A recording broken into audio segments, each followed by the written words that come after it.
Grabe, ang lupit pala nito, Lods, ha? At ang laki niya pala sa personal at talaga, Lods, ang ganda ng kanyang design, eh. Sino ba ganang bata, Lods, yung ayaw na gatong agad ang RC car na talaga nga namang, Lods, na napakaganda ng kanyang quality at talaga nga gawa siya sa, Lods, sa alloy, kaya yan, Lods, maganda talaga at matibay. Ito nga po pala, Lods, yung ating RC car na off-road truck from Ken Toys na talaga nga naman, Lods, pangalawang order ko na to sa kanya at talaga, Lods, hindi ako nagsisisi. At huwag kang mag-alala, Lods, rechargeable po yung kanyang battery at may kasama po siyang charger. Ayan, tatanggalin mo lang yung pinakatakip na, Lods, dito, tapos ayan, nasa loob po yung kanyang battery, tapos pwede mo na po siyang i-charge. Kagandaan ito, Lods, napakaganda po talaga niya. Meron siyang atras, meron siyang abante, at kagandaan sa kanya, Lods, pwede mo siyang iliko na kaliwat kanan. Kaya talaga, Lods, hindi po mahihirapan mag-control yung ating mga kids at napakaganda po talaga gamitin.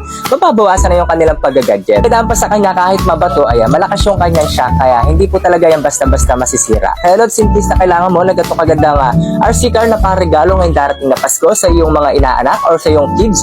Ayan, click mo lang yung ating basket, Lods. Salamat, Lods, at sana nakatulong.